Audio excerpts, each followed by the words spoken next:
That should be better. Hey, there we go. Hello, friends. I'm Aaron Ciotti. Everybody calls me Ciotti. And I clicked on OBS. I tried to do it, tried to get this set up quickly. And I clicked the button too fast. And when you click the button too fast, OBS does not pick up the microphone. It's very weird. But welcome to being a streamer. You got to do everything just in the right order. And you can't rush. Not allowed to rush. Welcome to Friday farting around with Tiny Whoops. Ah, Christ, hold on. I don't want that on the floor in case the dog tries to eat it. There we go. That was me throwing one of the candies that NewBee Drone sends in their packages. I tried to throw it over onto the coffee table, but I missed and hit the floor. NewBee Drone very coolly, is that a word? Sent me their new 702s. A set of the 27,000s and a set of the 29,000s. I think the 27,000s will do a giveaway with, maybe? Those are a little bit too low KV for me, so me putting them on is just going to be a complaining festival of, they don't make enough power. Wah! So I probably won't even put them in. I'll probably just yeah,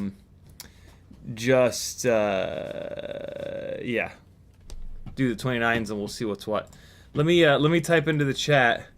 Audio is working now.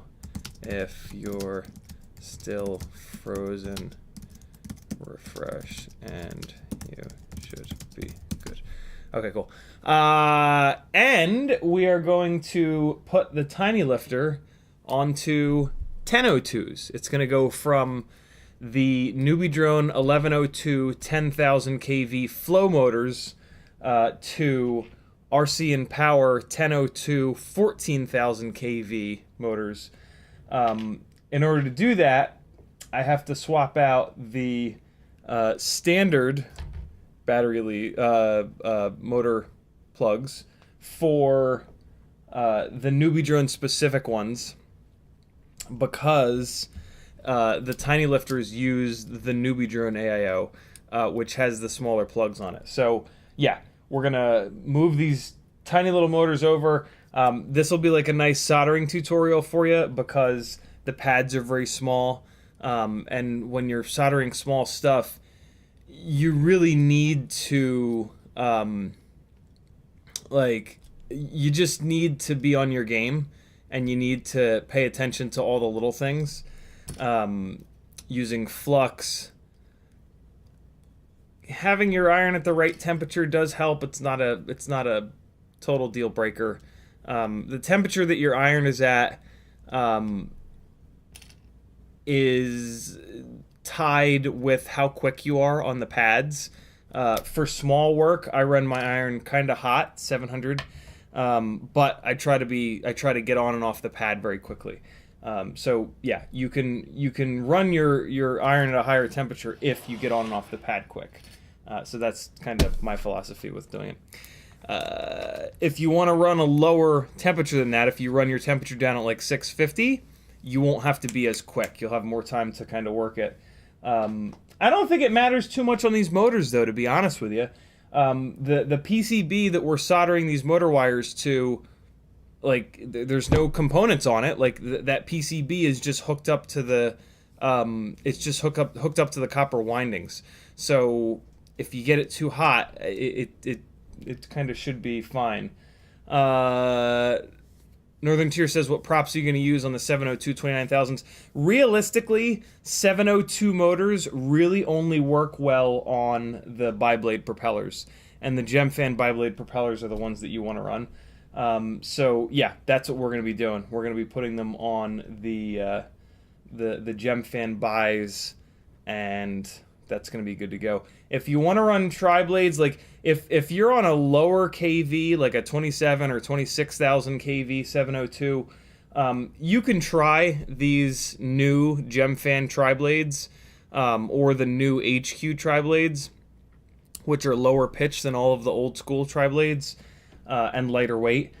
But really, the 702s really come alive with bis. The problem with those lower KVs is they don't make quite enough power, so you can kind of sacrifice a little bit of PID loop performance because you're going to lose response time with a tri-blade versus a bi-blade. But you can kind of balance that out, right? Like if you're not ready to buy a 30 or 32,000 or 32,500 kV motor, you can snag a couple of sets of the 1208 tri-blades from Gemfan, and basically what you're going to do is you're going to get a little bit more thrust for the sacrifice of flight performance and PID loop performance. So you can kind of bounce back and forth and see which ones that you like best. Chase Durkis says, do you prefer 30 millimeter Gemfan bi-blades or 31 millimeter for 702 32,000s? I don't refer to props by millimeters. I refer to them by inches. And I only know of, so these small propellers for the 65 millimeter motor to motor whoops are 1.2 inches, and then for the 75 mil whoops, it's a 1.6 inch prop. I don't know of a 30 versus a 31 millimeter bi-blade. I only know of one bi-blade that Gemfan sells. HQ also sells a bi-blade, but it's no good. You don't want it. The top of it is not opened up. It's just annoying. You have to buy a 0.98 millimeter drill bit to drill them out, and that's just stupid. Just get the Gemfan one. You don't have to go through that nonsense. So yeah. What's up, friends? How's everybody tonight? So yeah, that's kind of the plan. We're gonna work on a couple of newbie drone rigs here and see what's what. This is my full-time job. If you like these live streams and you would like to see them continue, head on over to CiottiFPV.com and start clicking buttons, my friends. The top button here has my stream schedule on it.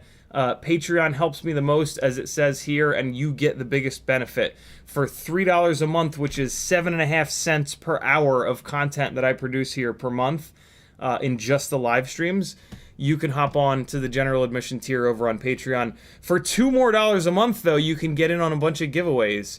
There's $5, $10, and $20 a month tiers to put you in on giveaways, and then there's a $30 and up tier to put you into all of the giveaways. It's explained over on the Patreon channel, so yeah, for an extra couple of bucks, you can enter to win some giveaways for Tiny Whoop and Toothpick stuff. Is the $5 a month tier. You kind of might as well, right? If you're on the $3 tier, you might as well jump up and you can win something. If you win something, it's going to be like $60, $50 worth of stuff. And at $5 a month, that's going to pay for your Patreon for like 10 months. So, yeah, might as well. Might have free Patreon for half the year. Over on Etsy, I've got some really fun stickers and hardware. There's a ton of other benefits to joining Patreon too. It's really, really, really worth it. Over on Etsy, I've got some stickers and hardware that you can buy to support me. Over on Fiverr, you can work one-on-one with me. The things that I do the best are flight instruction, tuning, and build planning. Technically, I can also like troubleshoot stuff. I'm just not the best at it. It's just not what I focus on. I focus on trying to take you from a place where you're good and make you great.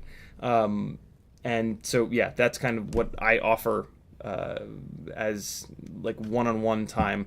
But, I mean, technically speaking, you can book me out for a half an hour, and just fire questions at me and get, you know, access to the knowledge of somebody who's been doing this for over 7 years now.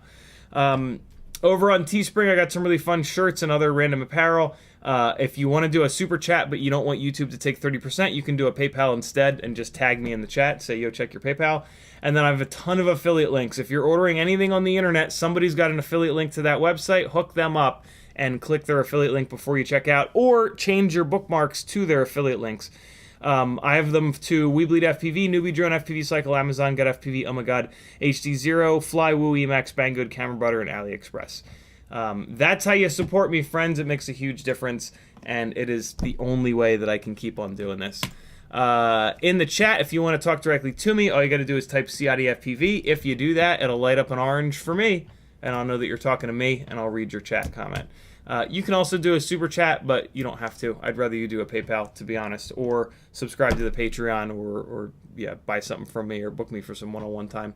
Fire Mike tagged me and said hello all, and CiottiFPV too. Freelojo said, I printed out a little trash can to hold my tools I use the most, and the lid almost fits my favorite coffee mug. I think I'll print it a little smaller. That's pretty cool. Bob Bruce says, what's up, everybody? Happy Friday. Our Team Kitty says, forgot to push the correct buttons in the correct order again.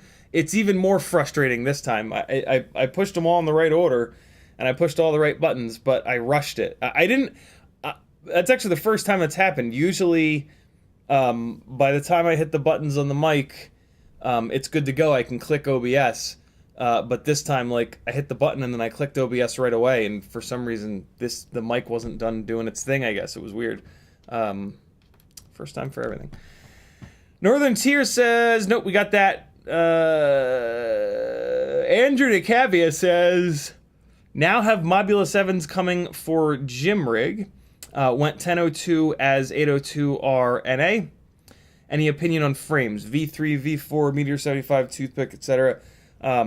Or how about the Moblite config with the V4? Definitely stay away from the Moblite, because that's going to use the Diamond AIO, which is the worst AIO ever made. In terms of frames for a 75mm rig, it does kind of depend on the AIO that you're going with. If you're going to use the Happy Model X12 AIO, then you only have two frame options, which are the Mobula 7 V4 and V3. The V3 is for 2S, the V4 is for 1S, so that's an easy decision there. To be honest, the Mobula 7 V4 frame is probably the one you want to go with anyway. It seems to be the most durable. It pulls the battery in nice and tight, and it's just really, really, really well made. So yeah, on my 75mm rigs that are for freestyle and not tiny lifters, they've all got Mobula 7 V4 frames. I think that's the best one. So yeah, there you go. Mamacita says, great minds. My questions were going to be based on soldering. Never done it, and it's kind of daunting, but always up for a challenge. Yeah, soldering is a lot more difficult than it seems, but it's not easy, but it's also like not hard. It does require a little bit of practice. Our components are fairly inexpensive, so if you fuck something up, you're not like totally out. You know, like you don't want to solder on like a $2,000 television or something like that as your first thing. So, you know, wrecking a $60 AIO in the grand scheme of things is not the end of the world. Stavel FPV says, looking forward to tonight's build. Planning to build my playground basher. Very cool.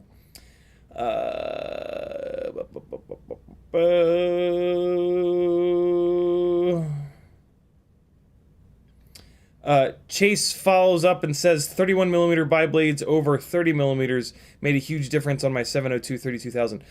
Chase, I don't know what 31 millimeter bi-blades are. I don't know what 30 millimeter bi-blades are. Tell us, tell us who makes them. Tell us what's the deal with those two. MoFPV says, "What's up, y'all? What's up, CiottiFPV? Happy Friday! Happy Friday indeed."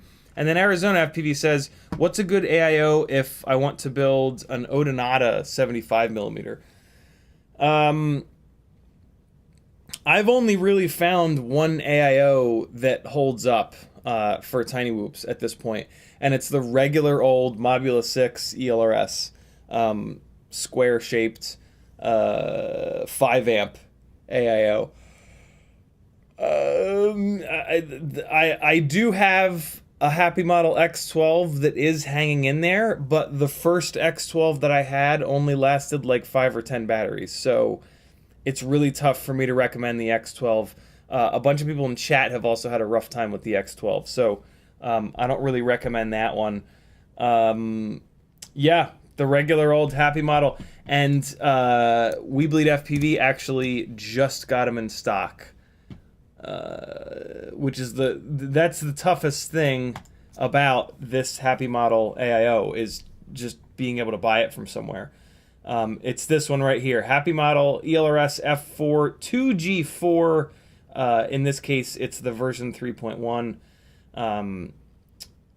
Yeah, this is the one, friends. Here comes a link to it in the chat. Do me a favor before you check out. Hit my WeBleedFPV affiliate link over on CiottiFPV.com. So just go to CiottiFPV.com and then hit this button here, and then by hitting that button, it puts my code into your shopping cart, and I'll get a small percentage of your total order. That's how affiliate links work, if you didn't already know.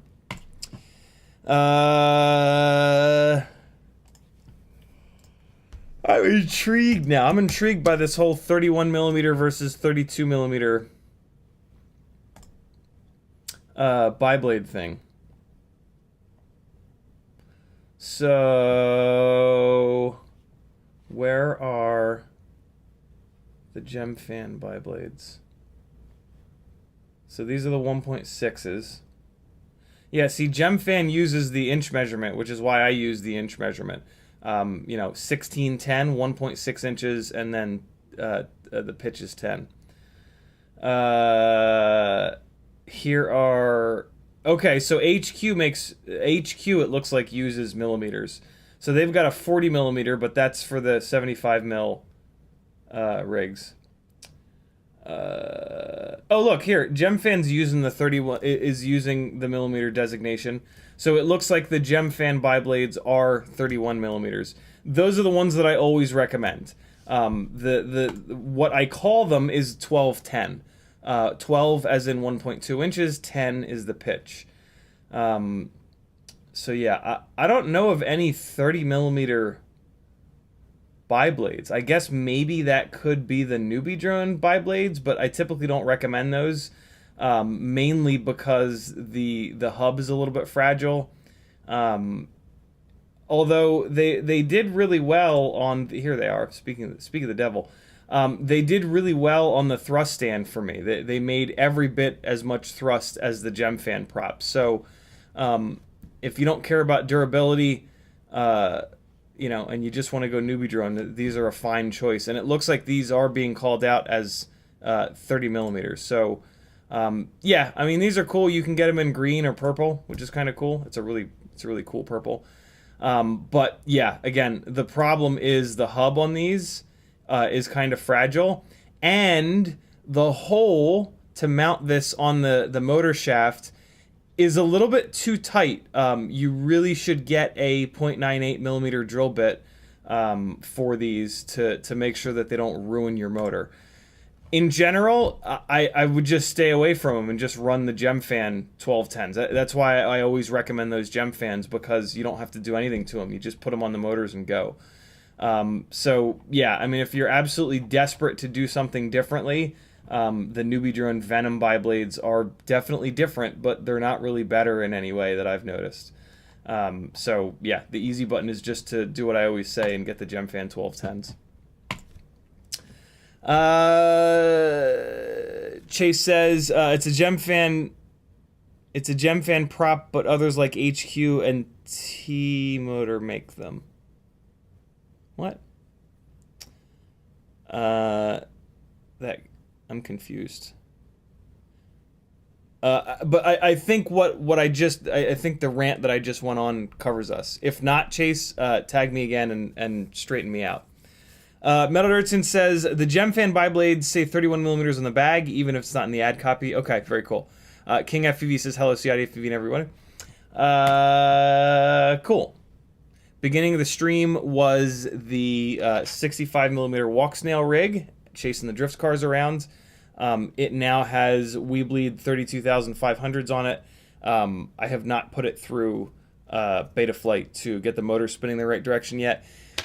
Mainly because I do not have the cable that I need to fly this on the live stream. So, but it is now on my Amazon wish list. So I will get that cable in and we will get this thing up in the air so that I can talk about the difference that going from 30,000 to 32,500 kV made for a little bit of a heavier rig because it's got the extra 6.8 grams worth of Walksnail on board. Off Axis says, I got the package yesterday. Thanks, CiottiFPV, you rock. Now I need a reason to build an ELRS drone. Thanks, bro. Off Axis is referring to his giveaway winnings. And yeah, there was a ELRS module in there. So now he's all up on that ELRS crack cocaine. MoFPV says, do you think 0702 30,000 kV can handle 35mm props? These motors are new to me. Probably not, mainly because there are no 35mm biblades. And the whole take a 35mm quad blade and cut two of the blades off is just not a good idea, in my opinion. You're never going to end up with a propeller that's properly balanced. So yeah, I would not recommend that. Also, the frame that clears 35mm props, the Meteor 65 Pro frame, is significantly less durable than the regular Meteor 65. So it's, yeah, the whole 35mm thing is just sort of not a good idea. There's really no need for it. Like the standard 65mm motor to motor, 30 to 31mm propeller swinging tiny whoop frames and setups are like dialed in, right? Like the standard 65mm tiny whoop is like a 5-inch freestyle rig. Tons of, like, the most possible research and development has been done on it, and the part combos that we have for it are dialed in. If you change that, it's like going to a 5.5-inch prop or a 4-inch prop, and like there just hasn't been as much effort, so you're not going to have as good of a combination of parts there. It's just sort of different for the sake of being different, if I'm completely honest. So yeah, I stay away from that. I know it's very tempting to just be different with everything and try to find some magical combination that is better than anything else ever. I've been doing that for over 7 years now. So, you know, the part combinations that I talk about are steeped in 7 years of doing that. If you think that you're going to find something else better that I haven't in that time, good luck. You know what I'm saying? Like I don't want to sound like a jackass, but yeah, I've tried more combos than you could possibly imagine. And so to go outside of those is kind of like, well, that might not go well for you. It might, but doubt it. Off Axis says, put your faith in CiottiFPV. Hockey rounds with a $5.99 super chat. He says, make the Grinderino fly like a 5-inch. Deal, my friend. Let's get the gear fund cranked up here. So we're going up to 67. Thank you, brother. Very cool of you. MoFPV says, thank you. CiottiFPV saved me some time and frustration. That's what I'm here for, brother. Nate Adams says, what do you think of the new Meteor 75 Pro from Betafpv? Same kind of conversation that we just had about the 65 Pro. The 75mm Tiny Whoops have had a ton of development. We know what the right motor and prop and frame and everything else combo is. There's no real reason to change it. The whole 75 Pro thing is different for the sake of being different. There hasn't been a lot of development to figure out what the perfect motor and KV are for that slightly bigger propeller and frame setup. So yeah, it just doesn't make any sense. Really, the only reason to do it would be like if you were building a long-range Tiny Whoop. That would maybe make some sense. But yeah, other than that, the standard 75mm setup is completely fine. So yeah, if you want to be different for the sake of being different, do it. If you want to have something that flies good, don't. And get the parts that we've already established work really well. Nate Adams says, I'm just surprised by the 1102 22,000 kV motors. 22,000 kV is really not enough RPM. And 1102, thank you for Lojo, I'll get that in a second. And 1102 is a motor size that's kind of too big. I mean, Christ, on this tiny lifter, which is picking up a 26 gram payload, I'm going from an 1102 down to a 1002. So unless you're picking up a bigger payload than the Insta360 Go 2, there's really no need for 1102s. It's just not a motor size that makes any sense. And then 22,000 kV is too low. You at least would want to go to the Flywoo 23,500 kV 1002s. They're going to perform a lot better than 1102 22,000 kV. So yeah, unfortunately there really are no 1102s that make any sense for 1S work. Peter Savas says 802 25,000 or 1002 23,000 for 75mm build. 802 25,000 is going to, believe it or not, make more power, and it's going to be lighter. And those are the two things that really improve the way that a Tiny Whoop flies. The 1002 23,500 Flywoos, you can put them on a tri-blade propeller, but it still doesn't perform as good. If you're planning on picking up like an HD cam or something like that, the 1002s might work better because they're a bigger can, which will dissipate heat better. But I doubt that you're picking up a big payload. You're probably just building a freestyle whoop. So yeah, 802s. Just make sure you get 802s with a 1.5mm motor shaft. A 1mm motor shaft on a 75mm build is not quite strong enough. Freelojo with a $5 super chat. He says, for the Grinderino. Thank you, brother. 67 goes to math. I think that's right. FP Avery says, do you have any recommendations on 3-inch frames doing a 4S DJI 03 build? You know, I don't, unfortunately. I have not really found a great 3-inch frame at the moment. There is going to be one coming from Betafpv that I had a lot to do with. It's basically my frame that I've been working on with Ryan Harrell forever.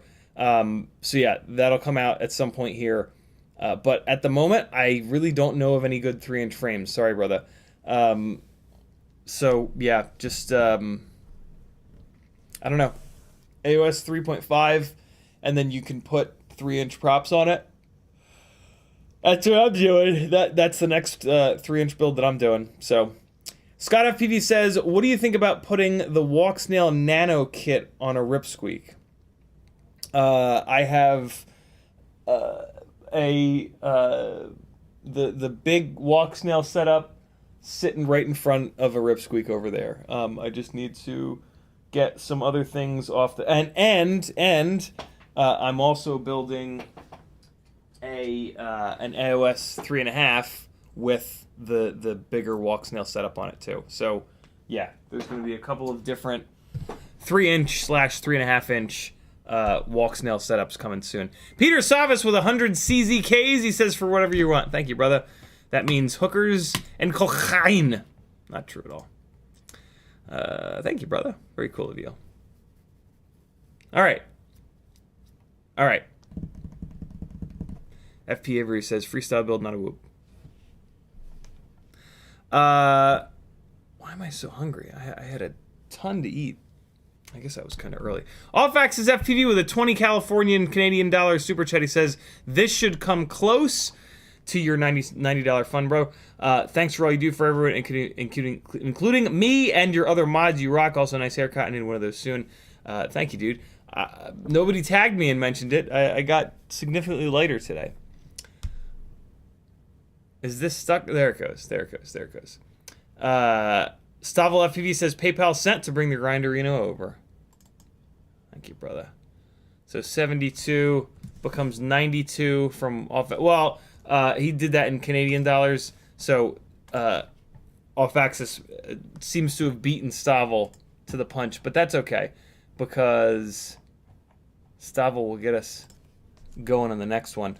Stavel with a $20 PayPal. Thank you so much, brother. Damn. Very cool of you.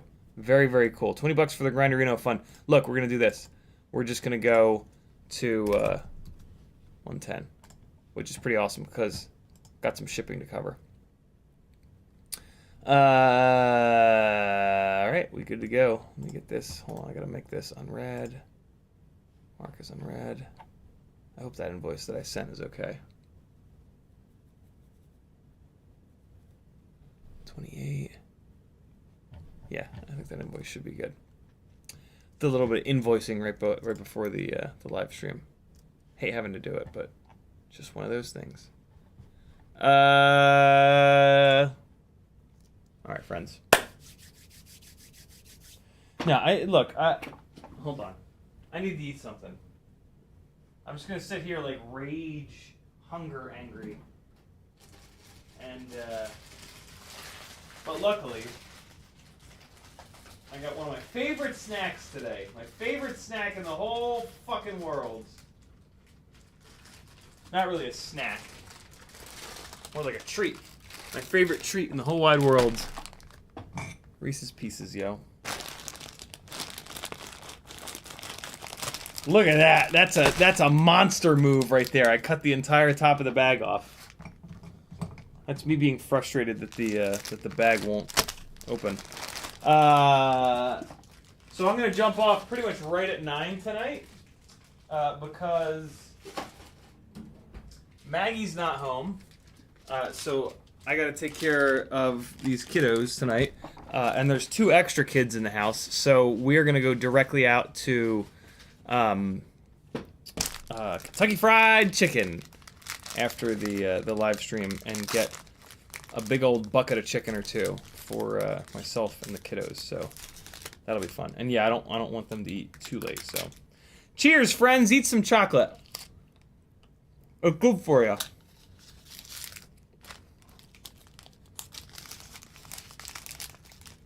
Oh! Oh!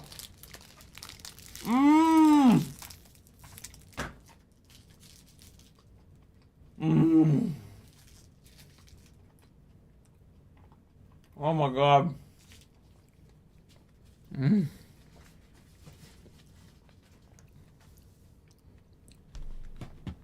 Reese's Pieces, bro. Oh man.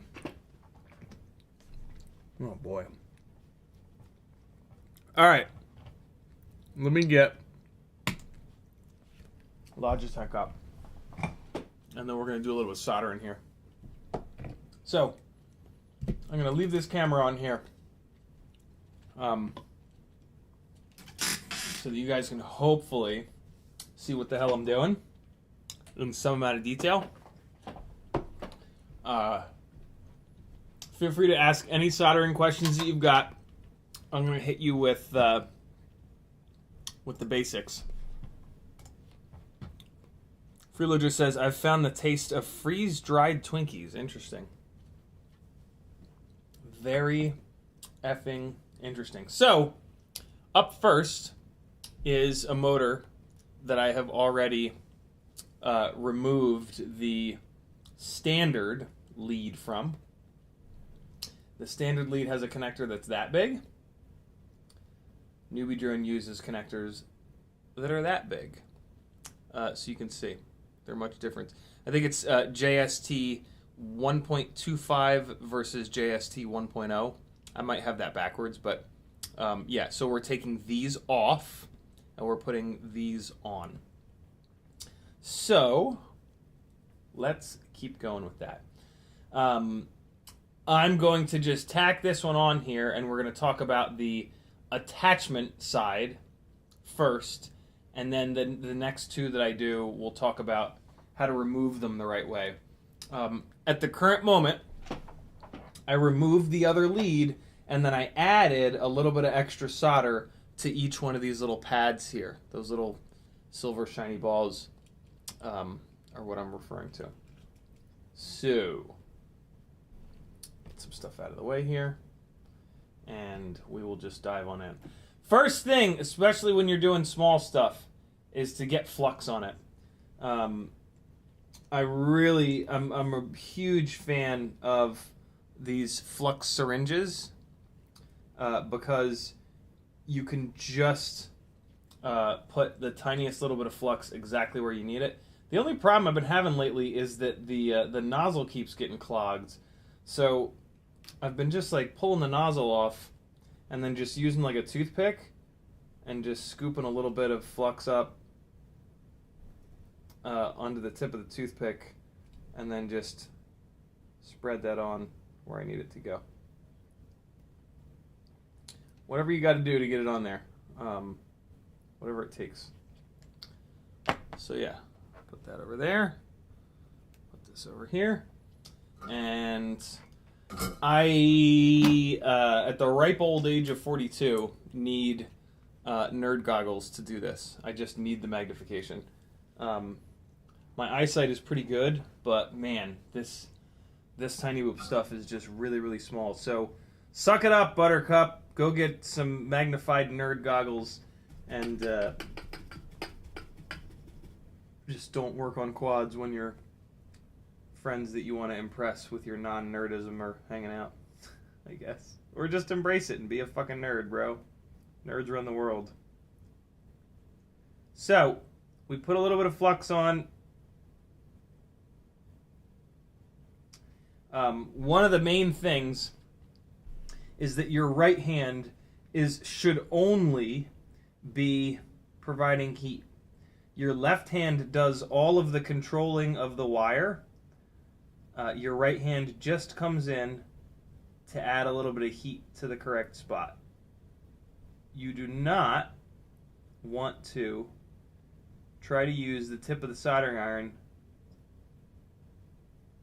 to hold the wire down. Because when you remove the tip of the soldering iron, the wire will move. So yeah, you want to make sure that your fine-tipped tweezers in your left hand are doing all of the work to keep the wire in the correct spot. So there you go. There's 3 wires dropped on. I know I make that look pretty easy. I've done a lot of soldering over the last 7 years. It will probably not be that easy for you, but stick with it. Soldering is a skill that you will get better at. Just keep doing it. And yeah, we're going to talk about some more basics and best practices here tonight. So there you go. I will then twist up the wire to kind of shorten it up a little bit, and we've got another motor done. I kind of wish I had a set of these leads in black because these motors are like pink and blue, but I mean, whatever. The aesthetics of this quad have kind of gone out the window, but that's okay. All right, 2 to go. So here's the full process of taking a motor on one type of lead and swapping it over to another. This is basically blue tack, but it's specifically made blue tack from massadhesive.com, and it's called thermally resistive putty. It works really well. If nothing else, it comes in this handy little tin that you can... I mold it like this so that if I have like a flight controller, I can put the flight controller lengthwise in here, and then I can push these up to like hold it so that it holds the flight controller vertical. I do that a lot with these AIOs because they'll have through holes in them. And so I'll feed the wire, I'll put the flight controller up vertical here, I'll feed the wire in from one side, I'll bring the heat in from the other side. It really works well. In this case, though, we don't need that, so I just make like a little mound of the putty here, and then I just take the motor shaft and just push it on in there, and then that will hold the motor like this, so that the wires are kind of easily accessible. It's kind of annoying because the stator will spin, but you're being very delicate anyway, so you should be fine. So these wires are soldered on here. We want to get a little bit of flux on there just to transfer the heat better. And so I've got a little bit on the tip of this toothpick, and that's going to be plenty there. So the first thing we're going to do is remove these wires that are on here currently, and since these are tiny little pads, we can do that all at once. We can bring the soldering iron down flat to the desk and just touch the tip to all 3 pads, while with my left hand I'm going to pull on this cable. So let's remove all 3 at once here. Ready? And that's it. Like, that's all there is to it. On these little tiny pads, everything happens pretty quickly. Again, like I said earlier, especially because I run my iron at 700 degrees, that is a little bit high, but it's like not unreasonably high, and it just allows me to do work a little bit quicker. I don't really recommend it unless you know what you're doing. If you're learning for this small work, you probably want to be down at like 650 or so. So now, from the factory, a lot of times they use lead-free solder, which kind of sucks. So I like to add a little bit of leaded solder, which is the kind of solder you'll buy from Amazon, to these pads. So what you're going to do is touch the tip of the soldering iron to each pad, and then push the fresh solder in, kind of like at an angle. So there was the first pad, here comes the second one. You're using the soldering iron to heat up the pad, and then you're pushing the solder in to get some of the leaded solder on there. And there we go, that's good to go. I might have a little solder ball here. Okay, we're good to go. So now we've just added a little bit of fresh solder and a little bit of extra solder to each one of these little joints. Just take a quick look. Yeah, everything looks fine. All right, cool. So, there we go. This camera's having a really hard time focusing. All right, could be a little bit better. Hey. All right, so now we've added a little bit of fresh solder there. We're still going to add some more flux. Every time you hit the flux, it burns off. So now we're going to add a little bit of flux here to these pads again. Best practice at this point would also be to add a little bit of flux to the ends of the wires that we're bringing in here. So you would take your little wires here and just rub your flux on the tips of the wires. You don't need much on there, just a little bit. All right. The flux is basically like petroleum, so it just promotes a faster transfer of heat, and that is something that you definitely want. You want to transfer heat as quickly as possible. All right, so now we've got flux on the pads, we've got flux on the exposed bits of the wires.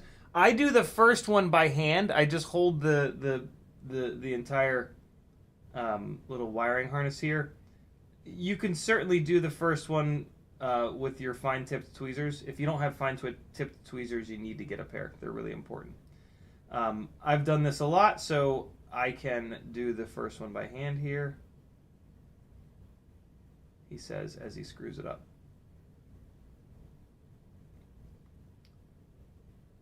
That one's good to go. Cool. All right, so now after the first one, you really do need some tweezer action. I need to rotate this just so that I can get in here. Doing this on camera is so much more difficult than doing it alone. But I'll make it work. Here's the middle one. You want to rotate your soldering iron, the tip of your soldering iron, so that the flat part is what you're using. You don't want to use the rounded part. These soldering iron tips are flat on the top and the bottom and rounded on the sides. So just rotate it so that you're using the flat spot. You want as much contact area as possible to transfer the heat as quickly as possible. And here comes the third one here.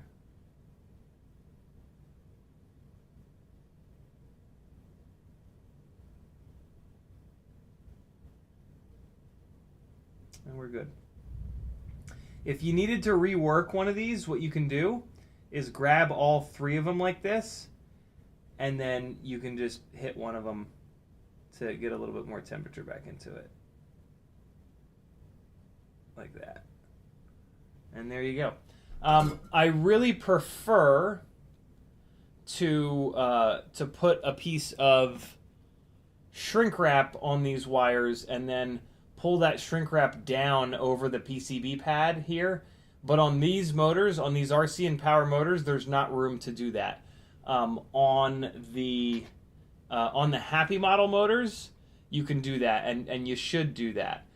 There's enough of a gap in the stator. Let me try to show you. There's enough of a gap where you can sneak a piece of shrink wrap on here to which will protect the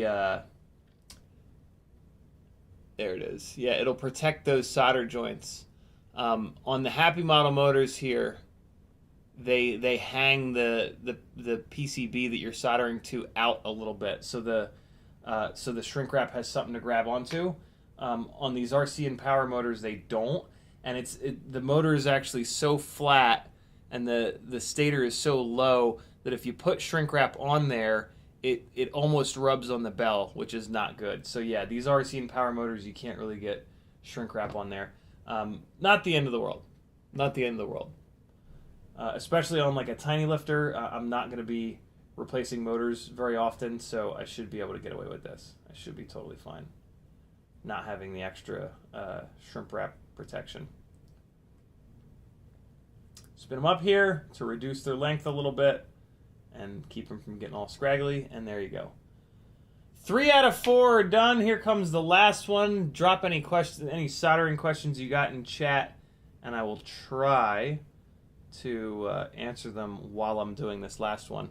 CiottiFPV is in the house. He says, was out flying getting my IGOW footage. What's up, Gangly Gang and CiottiFPV? Also dropping the CiottiFPV.com link. Thank you, dude. ScottFPV says, I just ordered my Walksnail goggles and Pro kit today. I'm really excited and a little nervous that I'll be disappointed with latency. I've been flying analog for 3 years.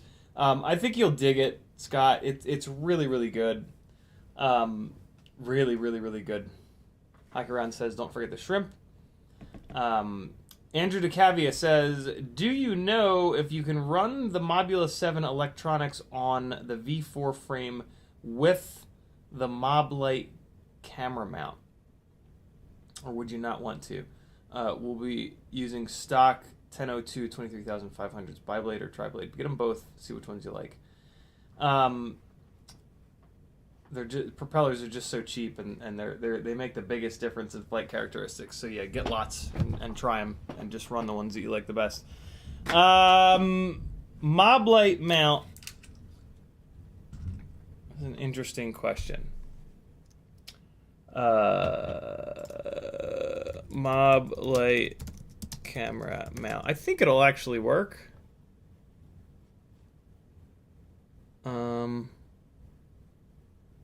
It might not work because it might require the diamond. Yeah, no, it won't work. It requires the diamond AIO. Luckily, there's a ton of other mounts out there. So yeah, I don't think this will work. Don't quote me on that, but I do not think that this will work. But I mean, it's like $2, so maybe just snag it, and if it doesn't work, it doesn't work. All right, let's get this last one done. What do you say? Hey, what do you say? Nerd goggles back on. So, here's your full cycle. Flux. right. 1, 2, 3. Just a little bit. Come on. Come on, there it goes. Remove.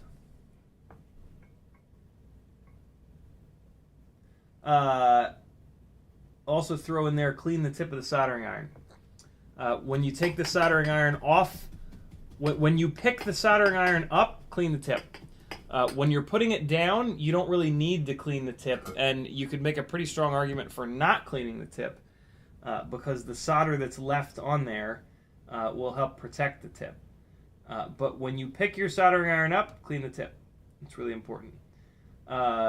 So flux, clean the soldering iron tip, remove the old wires, flux again.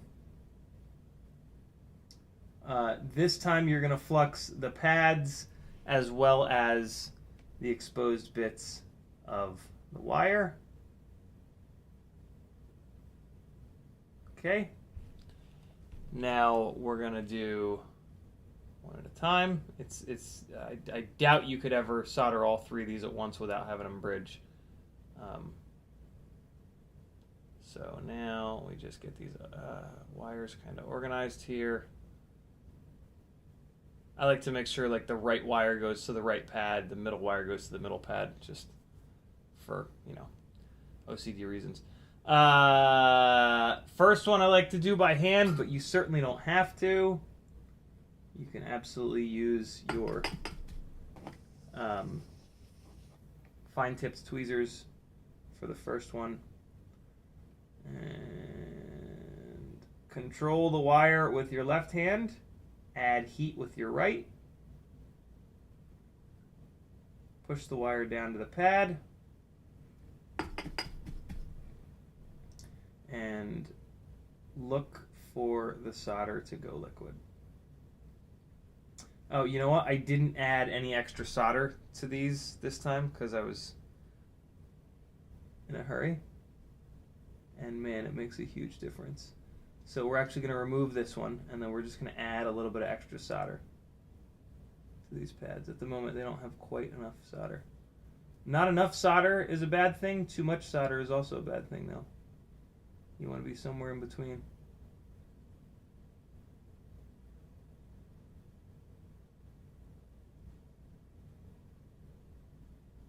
Okay, that's better. So that's now got leaded solder on there. It's going to work a lot better. The lead free, it's a dead giveaway. The lead free solder, it's almost impossible to get it to stay shiny.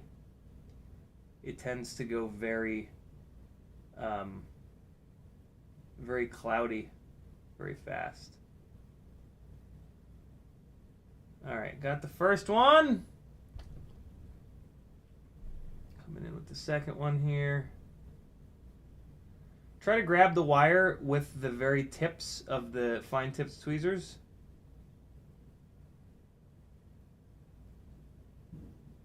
Just makes your life a little bit easier. And when the solder is cooling, try to stay as still as possible. Don't blow on it. Just stay real still and give it like 2 full seconds to cool off.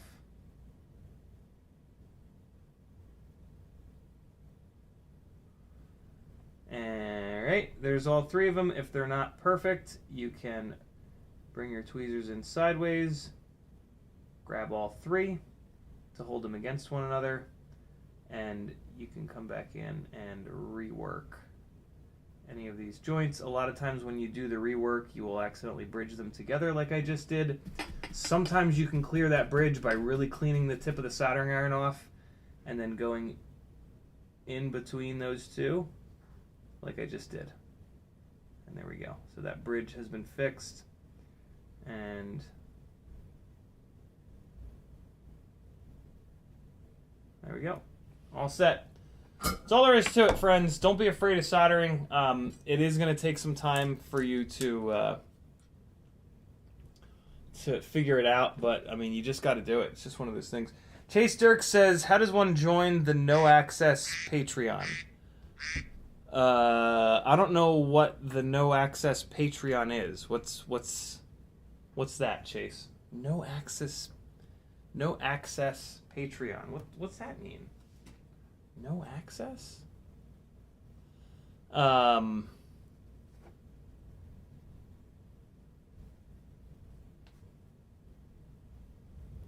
Shit, man. I don't know what that means. Marcel off access, dropping the link to CiottiFPV.com. Thank you, dude. Chase says, "Are you allowed to post? Are you allowed to post our attempt at the falling leaf challenge on the General Nonsense Discord?" Yes, for sure. Oh, okay. I know what you're asking now, Chase. You meant to say Discord. You meant to say, how does one join get access to, I think what you're asking is how you get access to the Discord channels like Toothpick and Whoop. Well, they're right here. I'll show you guys actually. Where's my Discord at? So yeah, on Discord, right? We've got some channels that are open to everyone. General Nonsense, FPV Therapy, 3D Printing, Car Things, Find a Local Friend, Best of CiottiFPV, Rotor Right Rampage.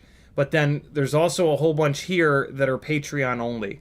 So you have to join my Patreon for $3 whole a month to get access to these.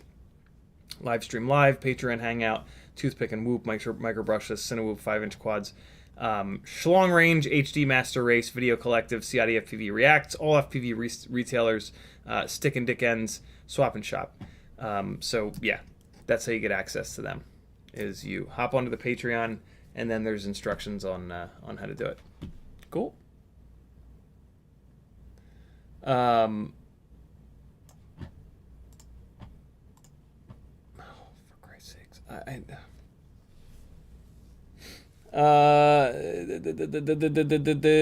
65.5. Hold on.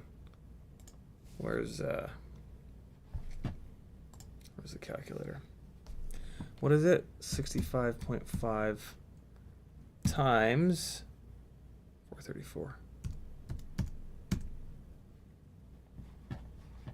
It's a big number. What?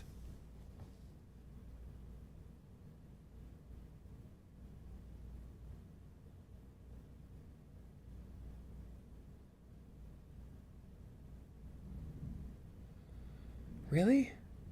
That seems like a lot. Okay, I'm fine with that. Apparently they're going to pay me $284 for travel from that gig this weekend, which really, really, really helps. Wow, they pay 65.5 cents a mile for travel. That's pretty awesome. I mean, gas was almost $60. And, you know, car maintenance stuff is really expensive, so I guess it makes sense. I didn't realize travel was paid out so high, though. Cool. Down with that. That's for the, this is an invoice from the Monster Jam gig. Let me make sure that I make this unread so that after the live stream, I don't forget about it. And, okay, cool. So, yeah, now we've got our 1002 14,000 kV motors ready to go on our tiny lifter, and we might as well hang out here and swap the motors over, because we're just going to be doing it with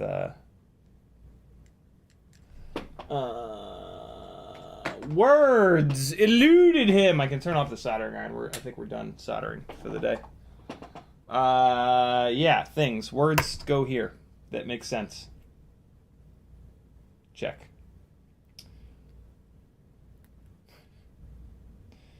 Michael D says, why aren't you using the Flywoo 23,500 kV motors for the tiny lifter? Because on 2S, that would be 11 billion kV and it would catch fire and burn the house down. The tiny lifter 1S just does not have enough ass for picking up a 26-gram payload. I tried really hard to make that work, but it just won't It's not efficient enough. You can't get enough kV out of it.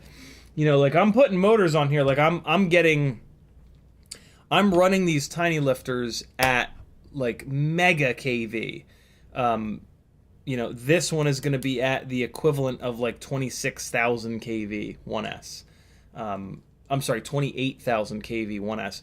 We don't have motors that do that, right? So that's one of the main problems. There's not a 1002 or 1102 that's 28,000 kV to be able to get enough power to pick up such a heavy payload.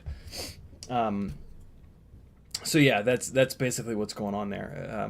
But like, so yeah, the big reason to go to 2S on the tiny lifter is to get a big enough motor with enough RPM to make the thrust to pick up something heavy. But the 2S, when picking up a heavy payload like this, is going to be more efficient. Like 1S would really be maxed out. The batteries would be getting really hot. This frame is also not set up for a big ass 1S battery. And this frame is a big part of the reason that the tiny lifter works.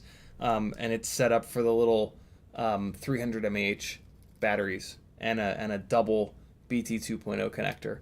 And this combo works great. There's I've tried many other combos, but this is the one. So yeah. Hi dog, what are you doing? Come here, you little devil. I'm gonna bite your face off. Come here, doggy. Oh, hi, little boy. Hi. Oh.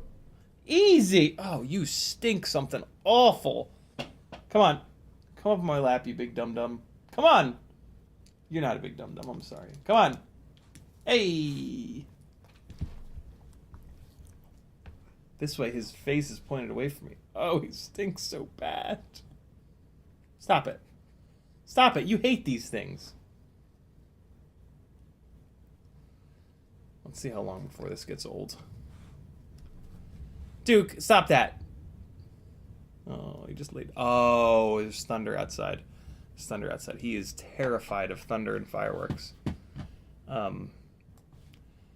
Buddy, you stink something awful. This dog is very old, and old dogs be stinking, bro.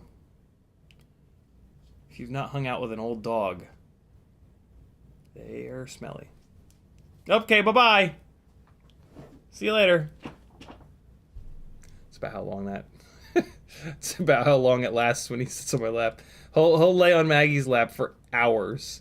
With me, he gives me like a minute. If I'm not scratching him, he's like, all right, later. Later, gangly man. This rig is going to lose a significant amount of weight. These NewBee Drone 1102s that I had on here, 1102 10,000s, they're kind of a chunky motor. They're a big bastard. And they come in at 3.3 grams. 3.4 grams. These 1002s, wow, 2.5. So we're saving 4 grams total, but more importantly, we're saving a full gram on each arm. If anybody wants to buy these 1102 10,000s off me, I might be willing to sell them. Really, at 10,000 kV, they're 2S only. So yeah, I don't know. But also, I've got these TinyWhoop 0603 26,000 kV motors available. These are great if you want to build an ultralight 75mm rig. These are kind of my favorite motors. But they are only a 1mm motor shaft, so if you're building a 75mm to thrash and crash hard, skip them and get the Snowblower or IGOW 802s from TinyWhoop with the 1.5mm motor shaft. Light Sail says, IGOW made me realize the strengths of a 75mm whoop, more indoor than outdoor, so currently want to focus on building a 2.5-inch with 1204 motors, slammed the FRC Phantom frame. Thoughts? 1204 is about as small as you're going to want to go on a 2.5-inch. I don't really know anything about the GEP-RC Phantom frame, though. I would go with a... Oh my god. YouTube, I swear to god I'm gonna fucking stab you in your...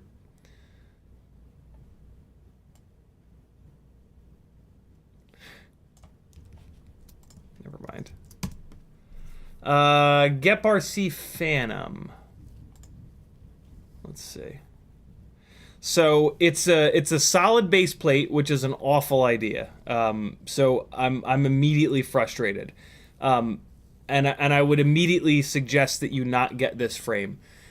Every single time one of these arms breaks, you're gonna have to completely disassemble the entire thing, all of the electronics, all of the mounting, everything. It sucks. The fact that anybody is still doing a solid base plate frame in 2023 is absolutely insane, and they should be beaten with a hammer for it. This is also a terrible idea. Putting these rubber grommets into the base plate here is a really bad idea. That has been tried many times, and it never works right. So yeah, that's another definite problem with this frame. In theory, you can just leave them out and it might still be okay, but more than likely, these holes are oversized. It looks, though, like they only have these... Yeah, this frame sucks. Don't get this frame. I'm about to just house this frame. But yeah, this is a bad idea. Luckily, it looks like they only did this in the 20x20 holes.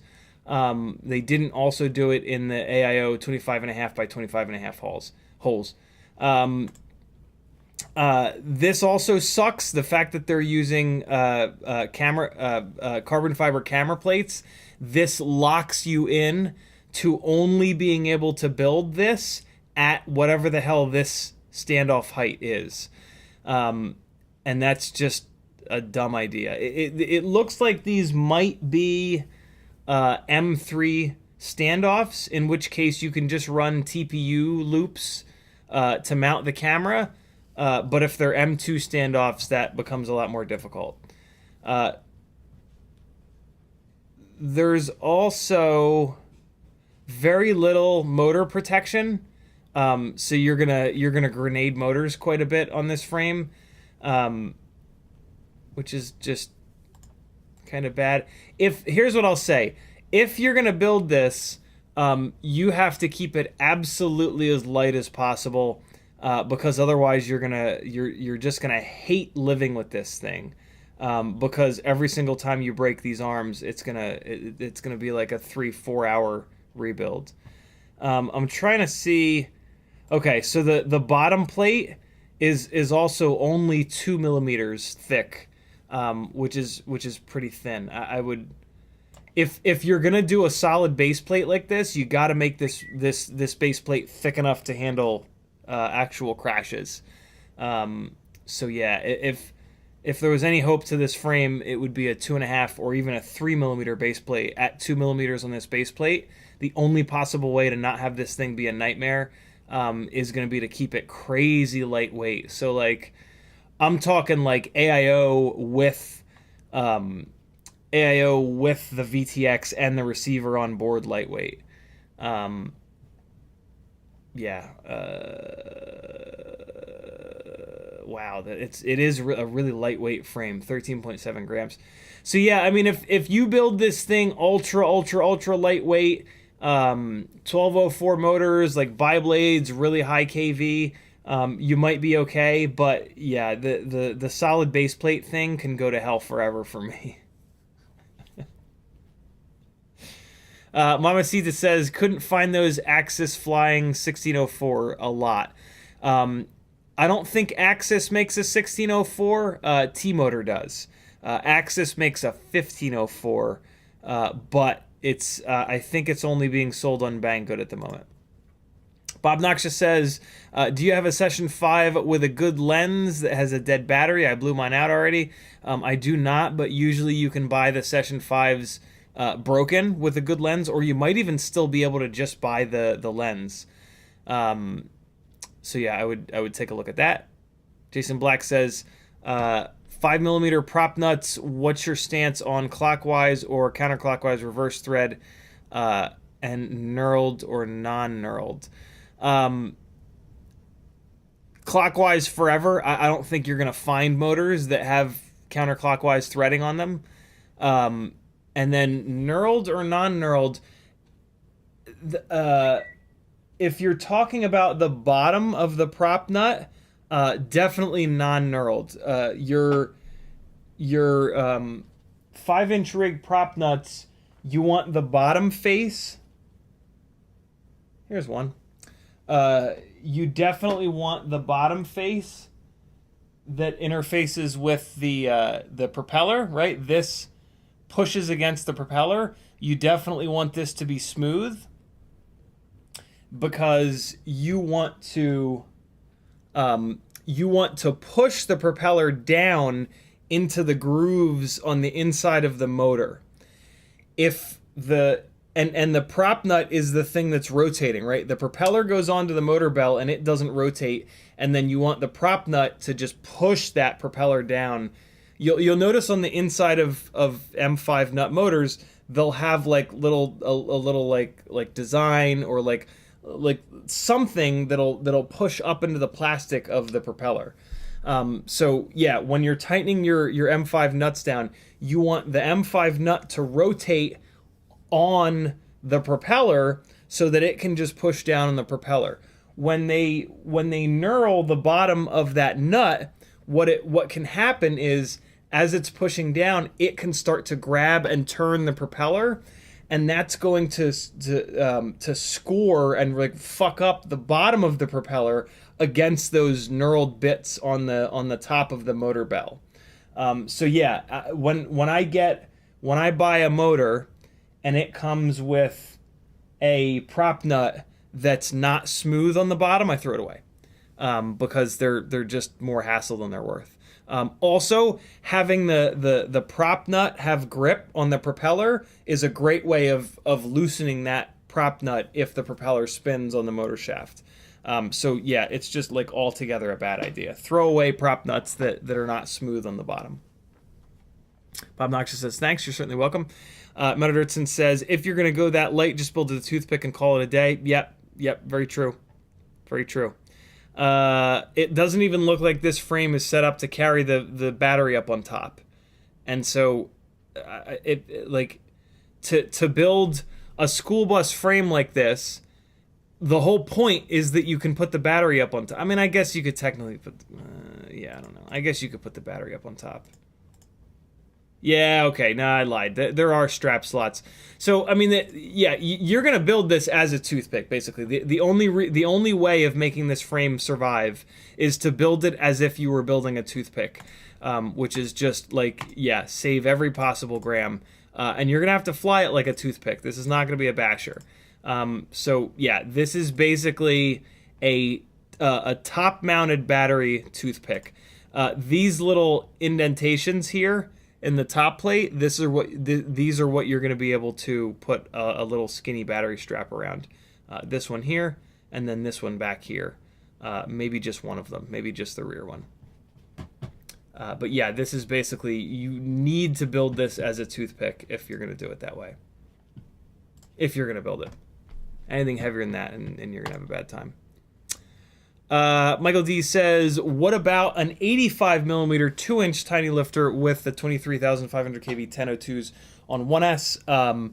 So the problem with going any bigger than 75 is that the ducts move even farther forward, and on this setup, the ducts come into view every once in a while. So that'll turn from every once in a while to more often than I want it to. So yeah, the whole 85mm lifter thing doesn't really make a lot of sense because now you're going to have to take this camera mounting and you're going to have to move it forward to get the ducts out of view. But by moving it forward, it's now going to overload the front motors. So the extra power and efficiency that you got from going up to 85 is going to go out the window because the front motors are going to get overloaded versus the rear. So yeah, the tiny lifter setup is very, very specific, and it works very, very well exactly as is right here.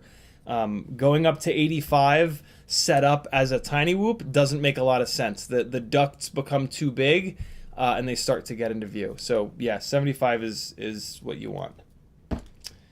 Let's get some more of these 1002s on here. And 1S is still not going to get the job done. I mean, the situation is actually going to get even worse because an 85 millimeter build is going to be even heavier than these 75 millimeter builds. So that's going to further unload or overwhelm the 1S battery. So yeah, you don't want that. I mean, you would get some of that back because you'd probably be able to run a bi-blade propeller, but still, the main issue is going to be that the ducts come into view way more often than you want. And, you know, the whole point of the tiny lifter is that you have a wee little cinematic rig. So a cinematic rig with ducts that show up in the bottom of the camera view is no longer a cinematic rig. So it kind of defeats the purpose.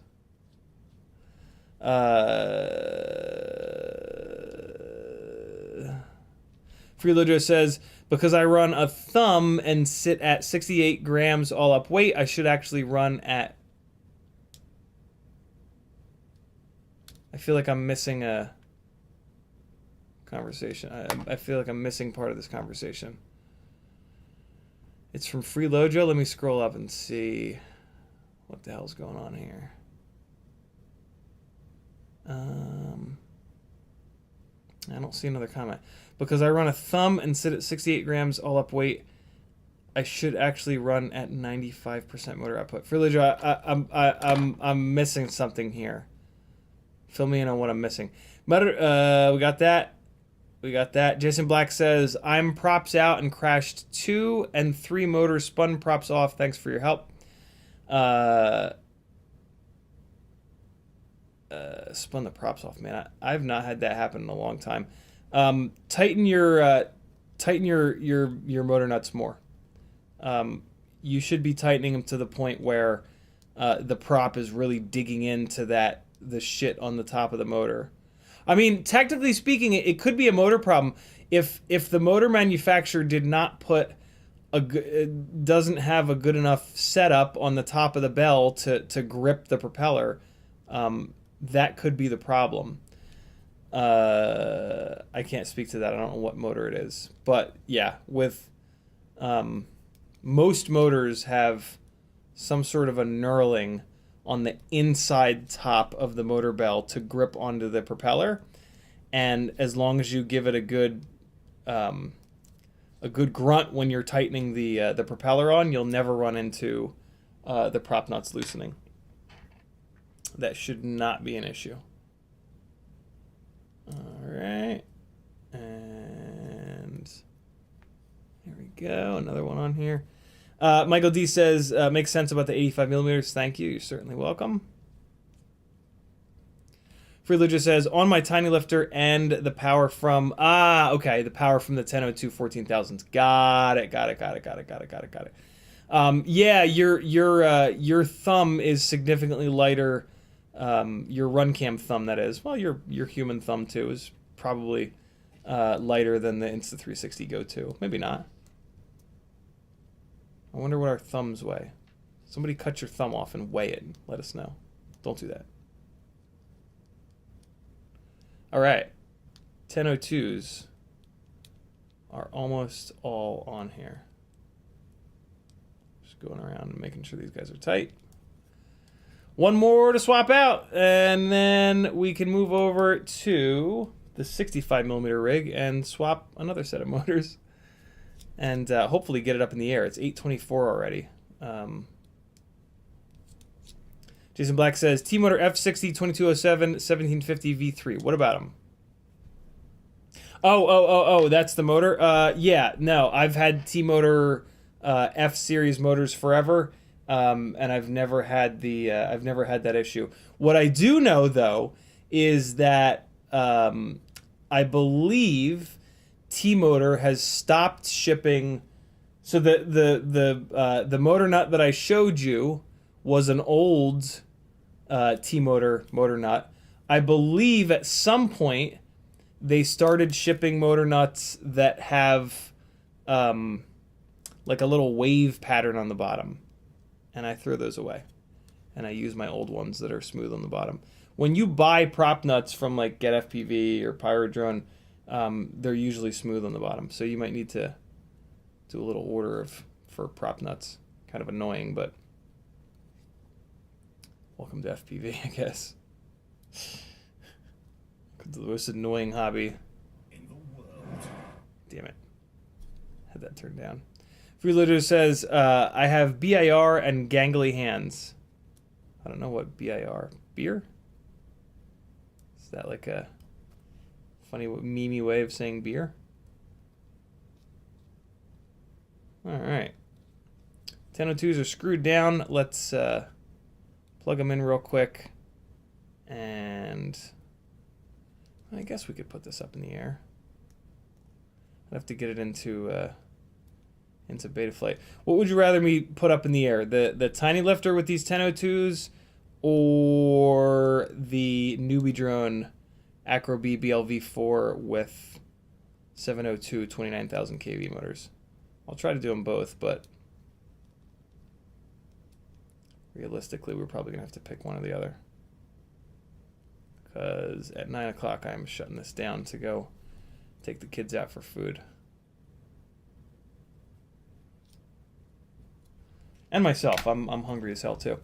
I'm going to pretend like the answer to that question was tiny lifter, and I'm going to put this thing into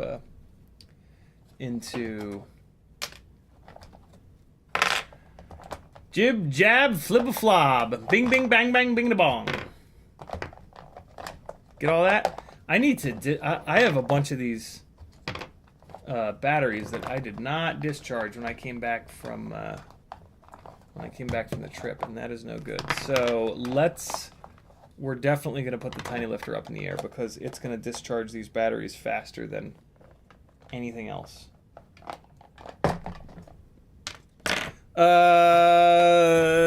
Hang on. So 402. Why is this battery at 4.02? It's a weird voltage for it to be at. That's like a little bit discharged, but not really. 374, that one got discharged. Great. 434, that one's fresh. Come on, get in there. 384, huzzah. Some of them are discharged. 434, there's another freshie. 371, good. I guess I flew a bunch of these. 434, 371. Cool. I discharged a bunch of these down. I guess these, oh, the discharge ones down, of course. They're the ones that I flew at the, this one's exactly at 420. 400. Weird, why are there a couple batteries at 400, 371? All right, cool. So we got four, that's not bad. 4 batteries that are all the way charged up. So, hold on. I gotta plug these motor leads in. Michael D says, tiny lifter, and did you see NewBee drone has a new firmware for the BLV4? I haven't tested it yet because I broke my BLV4 camera. I did not see that. That's pretty cool. Did they talk about, did they mention like why? Like what the new firmware fixes or improves on? Or is it just like Betaflight 4.4 firmware or something like that? Whereas maybe they previously only had 4.3. Trying to see where the hell the pirate mode. The pins are away from me, so this needs to plug in like that.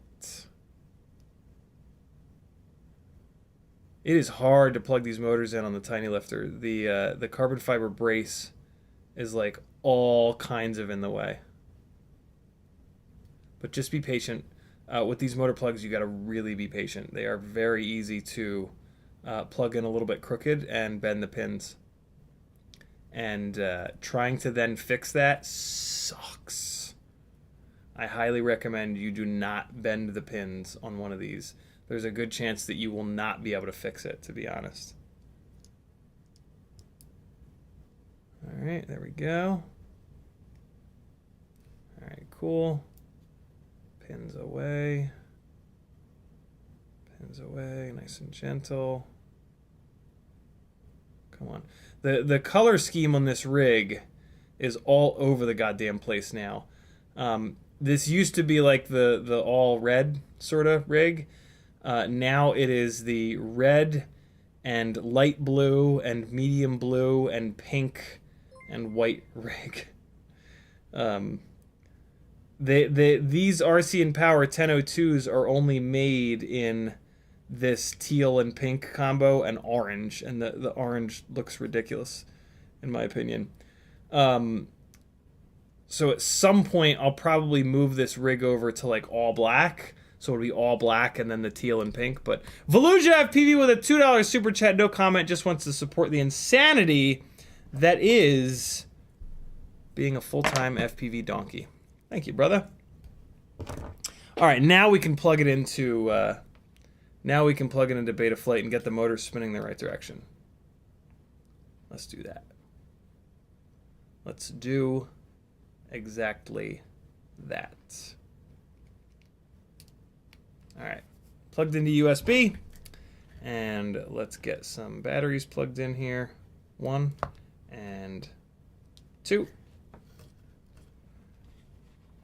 All right, fire up Betaflight here. I did not get any kind of tones, which is a little weird, but should be okay. I think that's because I plugged it into Betaflight first. All right, so we're going to go motor direction. I understand the risks, wizard, and start and spin. There we go. Motor number 1 is wrong. We're going to click it to reverse it. Motor number 2 is also wrong. Click it to reverse it. Motor number 3 is also wrong. Click it to reverse it. Motor number 4 is wrong. All 4 of them. I'll be damned. Close it. Click I understand the risks. Move the master up just a tiny little bit. Make sure they're correct. Motor 1 is now props out. Motor 2 is props out. Motor 3 is props out. Motor 4 is props out. Good to go.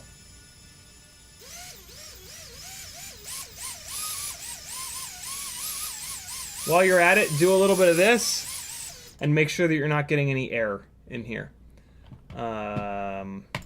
All set. Stop motors. We're gonna go to PID tuning, and we'll run it at 100% motor output limit for now. We'll leave it at full beans. Disconnect. All right, cool. So let's see how it does in the air. Although first I need to put some propellers on it. That's gonna help quite a bit, isn't it? And I need to load it down with the Insta360 Go. The big thing for these is going to be, will they allow this thing to turtle mode back over? The reason that the 1102 10,000s are coming off is that they did not have enough RPM. It wasn't a stator volume issue. 1102 is plenty of stator volume. They just didn't have the RPM to turtle mode back over. Admittedly, though, turtle moding this rig is really difficult because the 26-gram camera is on the ground when it flips upside down. So yeah, it's a big ask to turtle mode this bitch over, and it's not super surprising that it wasn't able to do it on the on those 10,000 kV 1102s. All right, so we've got some. Yeah, so what I'll probably do with this rig is go with the blue kind of color scheme and put like a blue. Maybe not. Maybe I'll go black. I don't know. Do I have an extra set? I certainly do. Yeah, no, I'm gonna go with the blue color scheme on this thing because GemFan makes 2 colors of biblade propellers: smoke crotch gray and light blue. So yeah, this thing is gonna go over to. This thing is gonna get the light blue biblades, and Why do I only have 3 of them? What the hell is that about? So I'm only going to use 2 of them. That is high right. This one is high right. This one is high left. So I'm going to save this one high right. We're going to put blue propellers in the back and gray up front because I do that a lot. That's more a thing to do with open prop rigs, but, you know, we'll just do it here for the sake of doing it. That's a high left. This is a high right. Okay, cool. Apparently I need to order some more 1.6 inch 1.5 mil shaft propellers. Okay. I am also going to try these 1002s on a tri-blade propeller, the Emax 60, Emax, the Gemfan 1608s, but I don't think that's going to be the way. I think this is a bi-blade kind of rig with these smaller motors. I think the 1102s can handle the tri-blades, but the my hunch is that these 1002s are only really gonna be super happy on the bi-blades. So yeah, we're gonna leave it on the bi-blades for now, and in the future we'll fart around with the tris. Oh God, what the hell? These propellers just fall onto the motors. What? Why is that? What the what? Okay, this one's fine. This gray propeller is fine. But that... What the hell? This is a 1mm shafts propeller, isn't it? It sure is. Do I not have... Oh, man, so I got those confused. That's kind of maddening. Hold on. Do I not have... Surely I've got another set of 1.5 mil props.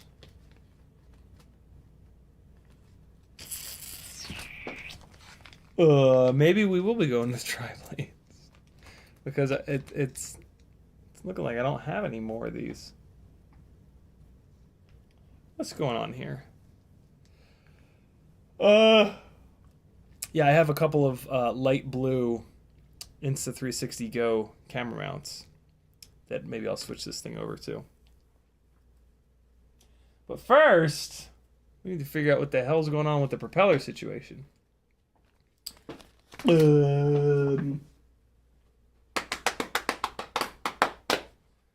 What in the Sam Hill? What the what? So I have a set on here. What the hell are the rest? What is what? What? Why? Why? What's happening here? Oh, I used them on this little guy, and I used them on this little guy. Wait, no, that's a 1 mil shaft. Where the hell? What is happening here?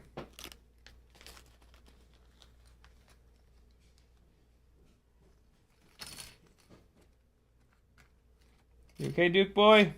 I hear you running around. I hear you, Dookie boy. Little poop poop.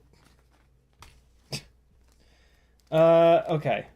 It looks like I just got these propellers mixed up. I think I've got... Okay, so I can kind of... You can see the difference between... Alright, so this is 1.5. This is 1.5. This is 1.5. Okay. So I think it's just one... there we go. Yeah. One 1mm center prop snuck its way in. Okay, so I have a full set of... So this is the 1mm. This goes in this bag. I have one bag for the 1 mil center holes and another bag for the 1.5. And just that one propeller moves over. I'm bummed out about these light blues. But what's weird is they don't fit. They, like, look. They just, like, like, it's on there.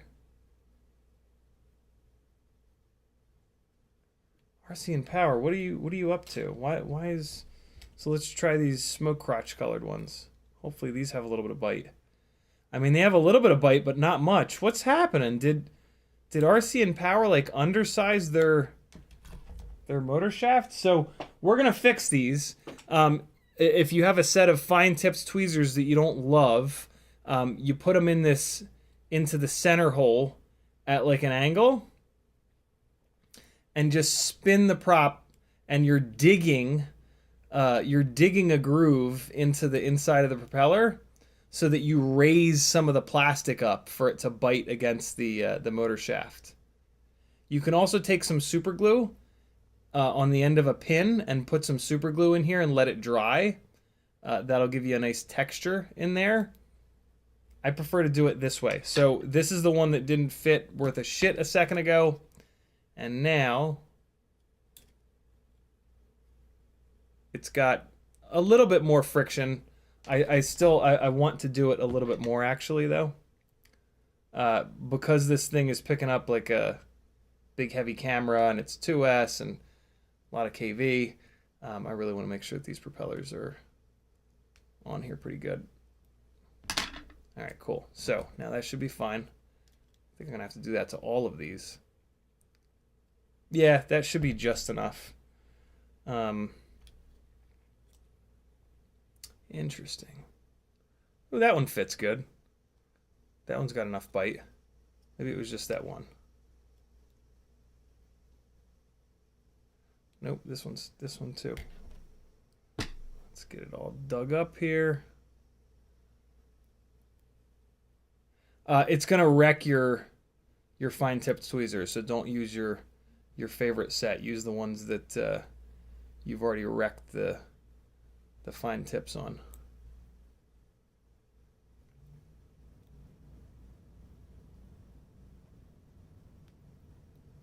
All right. I'm not going to run the Insta360 Go 2. I'm just going to use it there for the weight.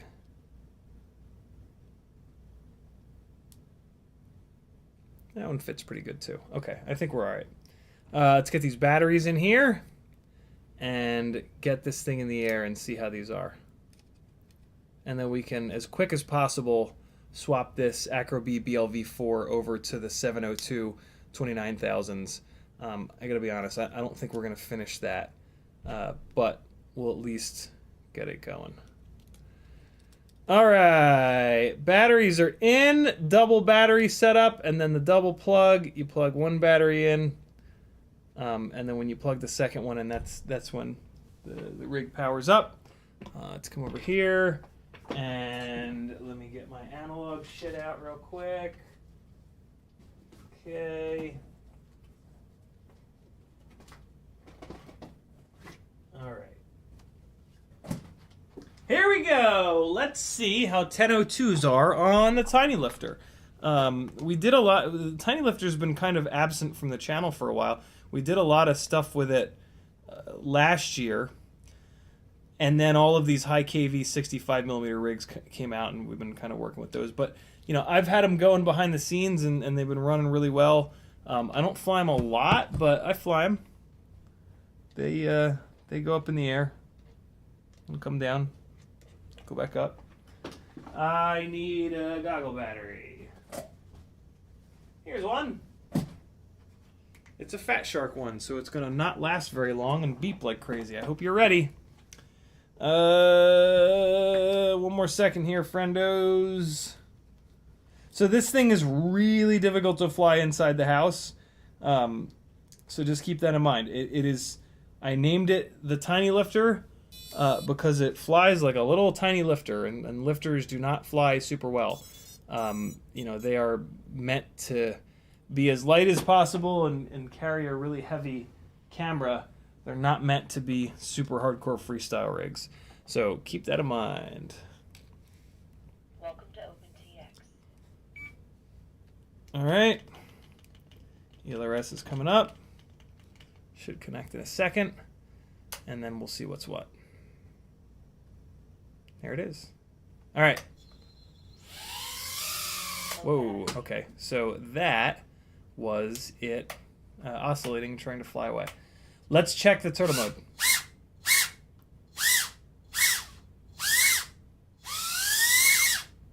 All right.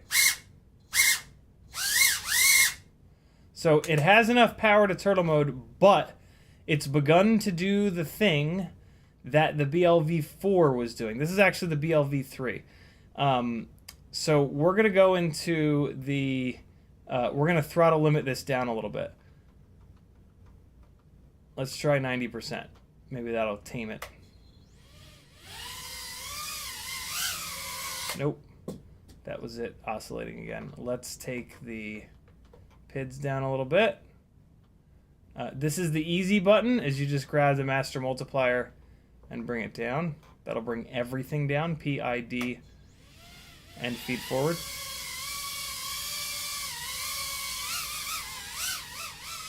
All right. So it was a PID related thing. Oh, actually flies really nice. This is what the NewBee drone analog. This is what NewBee drone Acrobee analog video looks like. It's a little bit muddy because they use a specific. They use a very specific OSD setup. This flies really good. I can absolutely tell that this is lighter weight from these motors. Usually, I can't be nearly this accurate with these tiny lifters. Man, it's really hard when you can't see where you're going. Damn, dude. I'm really impressed. So, and this is with a little bit of motor limiting, but look. Like, that's good power, man. Like, I think that motor limiting, what did I do, 90%? I think that's about right.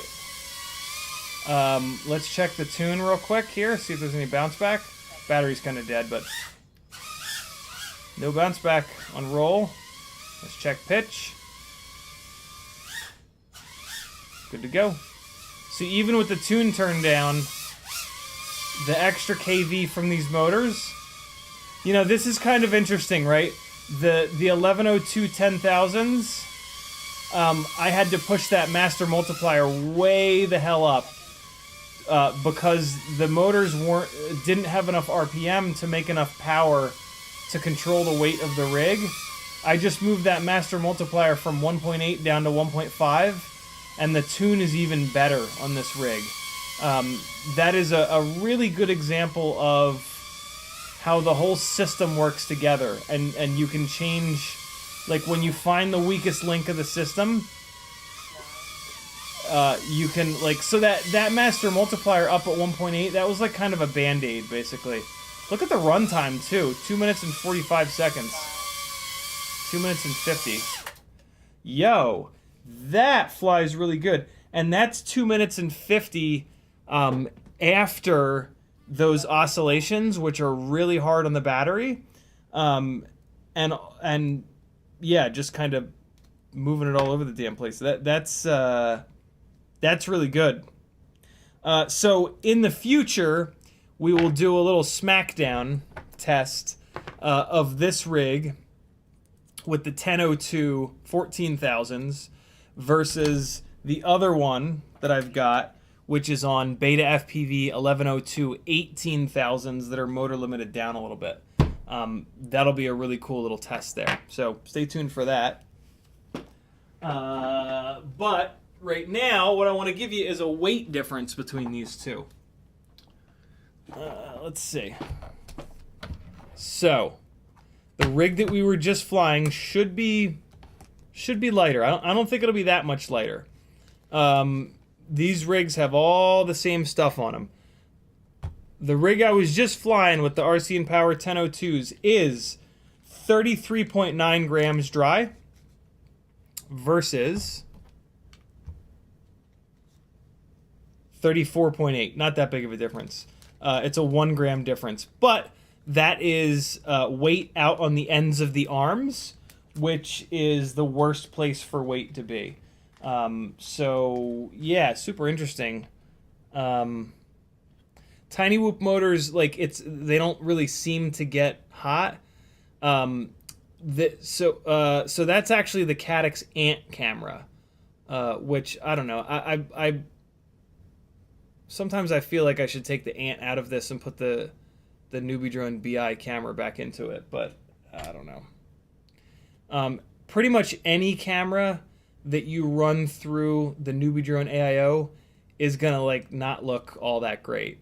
I did this Caddx Ant camera mainly because it's got a little you can hook a remote up to it, and I wanted to try to and I haven't had a chance to do this yet, but I want to try to dial the camera in and like push the contrast up on the camera to help with the muddiness of the NewBee drone AIO, but I just haven't had a chance to do it yet. I will though. I will, I promise. So yeah, we got 2 tiny lifters again. That's pretty rad. I have not had 2 put together in a while. I gotta fix the color scheme on this one. I'll switch this over to blue, I think. Nah, because that doesn't put this blue one doesn't put the camera far enough forward. I'll switch it over to black, probably a black camera mount, and then I'll get a set of the light blue props, or I'll just forget about it and leave it alone because it's fine. But yeah, we'll compare these two one of these days, so we get an 1102 versus 1002 comparison. That'll be pretty cool. And I will also bring both of these to the drift car shenanigans, and I'll fly them back to back there to see if I can tell any difference between them. That'll be pretty cool. On to the NewBee drone Acrobee BL V4. Bot is starting his intro music. Damn it, it's 8:52 already. He's starting early. Jesus. I mean, 8-minute long intro? Holy crap. Freelojo says, my TL is smoke black and Orange Motor's TPU ears are red now. Nice. Athix says, my new favorite chips/snack is freeze-dried salted green beans. Actually sounds really good. I don't think that we're going to get this finished in time, my friends. I don't think that I can swap these motors and get it up in the air in 8 minutes. But let's try. Motor number... I didn't unscrew the screws far enough. So the motors I'm taking off of this are Tiny Whoop 0802, the full-size ones, not the EX, 30,000 kV that I had moved over to the NewBee drone plugs. This is a heavier rig. The NewBee drone Acrobees are always a little bit heavier. I love the idea of reducing the weight of this rig with these 702s, but I question whether or not it's going to have enough power. 29,000 kV is great. It's a great number, but again, the rig is heavy. So yeah, we'll see. I think this is a huge step in the right direction for a NewBee drone, and like anybody that buys an Acrobee should get these 702 29,000 kV motors, in my opinion.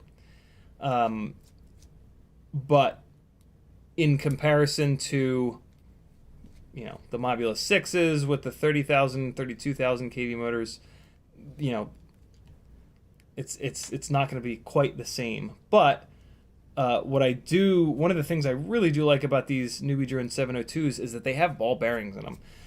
So this might be like an efficiency monster on these 702 29,000s. It might be like a really nice mix of power and efficiency.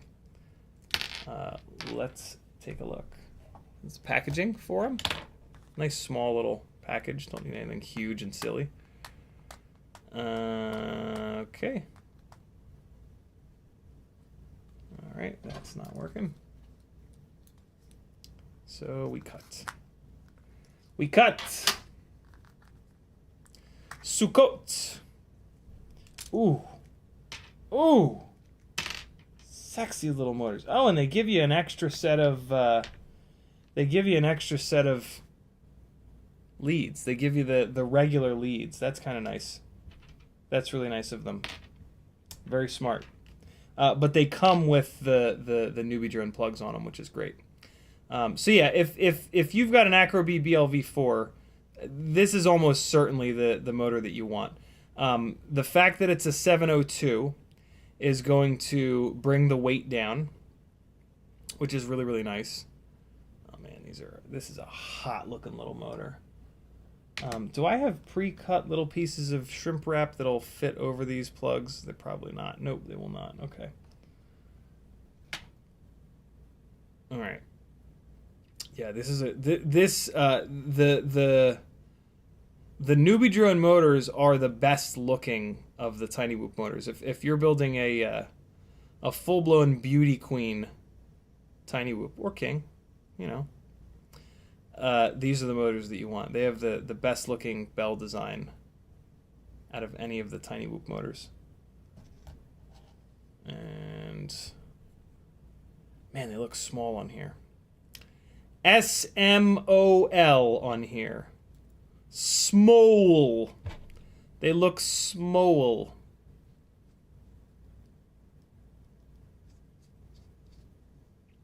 Let's weigh a couple of these motors. Peter Savas says, today I just broke my first Meteor 65 frame. First I broke the default Mobula 6 frame. I switched and then broke a Meteor.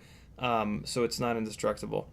Yeah, I mean, they become indestructible when the build is really lightweight. But I've broken one or two as well. The number of crashes I've put through them, though, versus how many I've broken is absolutely absurd. Like, it's ridiculous how durable they are. It's shocking, to be honest. I really don't understand. I mean, I think I do understand. I think it's about flexibility. I think the flexibility of the frame is allowing it to absorb shock rather than just like shatter, basically. Yeah, all right, so maybe I actually can get these swapped over, but I'm gonna then have to put it into Betaflight and get them spinning the right direction, and I don't know, we'll see. We're gonna keep going. Come on, fuckface. Get in there. There we go. I hate working on Tiny Whoops. It is really like, it just makes me feel like a giant, and it makes me feel like I have sausage fingers, and it's very annoying. But we do it anyway, because it's better than having to go outside and fly.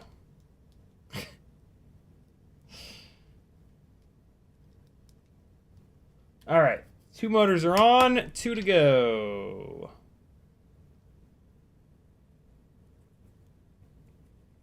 Okay, put this on the opposite corner here. Nice, great big solder pads on the PCB, which is welcome. Usually the solder pads on these motors are minuscule, but NewBee drone made them nice and big, which is very cool. That is a very noob-friendly thing to do, and that's one of NewBee drone's like ethoses, is to make products that newbies can understand and use and enjoy. Thus the name NewBee drone. I don't know if that's where the name came from per se, but like that's something that the folks at NewBee drone will say, like, you know, hey, our name has NewBee in it, kind of for a reason. I wonder if that was on purpose. Kind of seems like maybe it was. Because it's NewBee drone. It's not, you know, new donkey drone.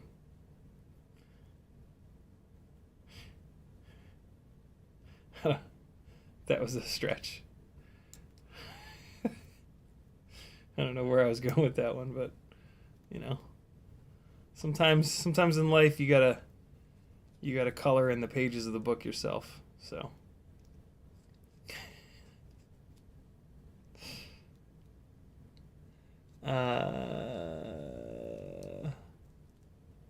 Lego D says, it is just 4.4 in reference to the new Betaflight hex.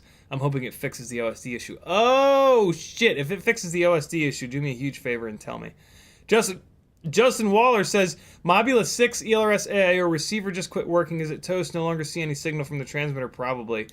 One of the worst things about AIOs is when something like that happens, it's just like, okay, done. Like, throw it away. And like, when it comes to receiver, you know, you bind it, and I mean, you shouldn't need to rebind it, but try rebinding it. That's really it. That's really all you can do. All right, let me get these motors plugged in, and we'll get a quick weight here. I meant to weigh the motor, one of these motors, before I put it on, but I have another set. I'll weigh one of the 27,000s.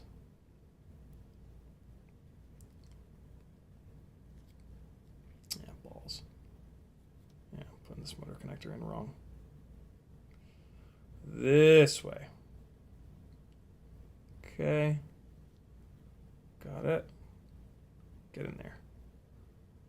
Okay, good to go.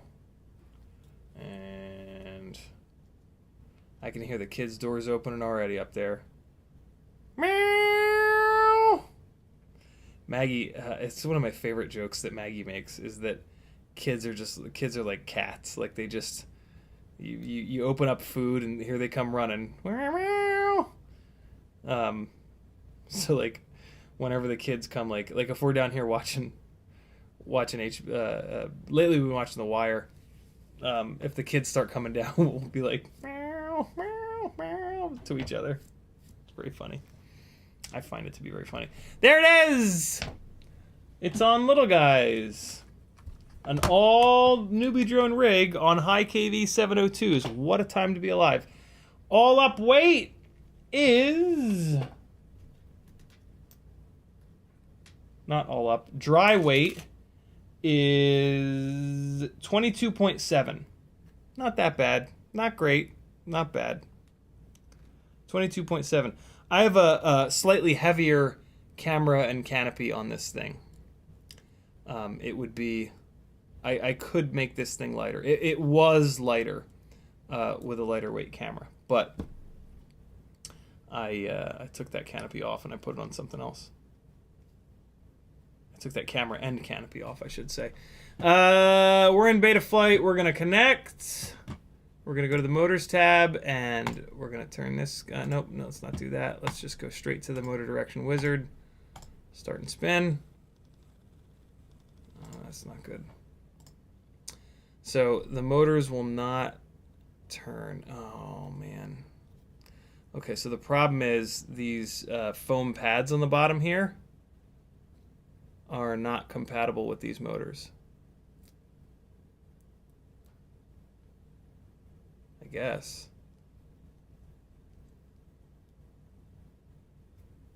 Maybe? Maybe not. Hold on.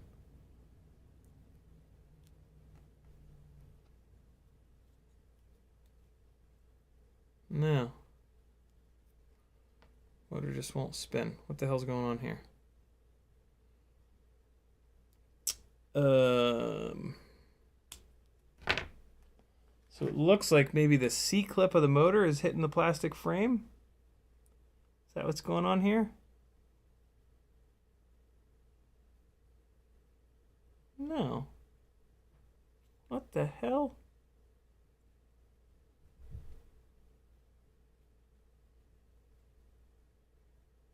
Oh no, it's the they put a little piece of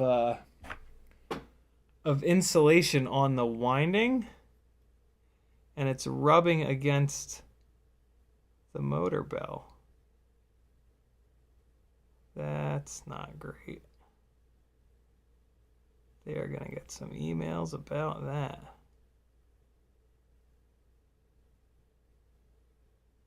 Oh man. Oh, wait a second. Oh man, I ruined these motors. Shit. I tightened these screws too much. And they broke the PCBs on the bottom of the motors. Oh man.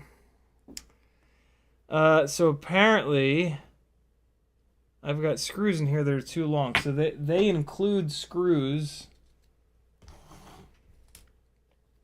What the hell happened here?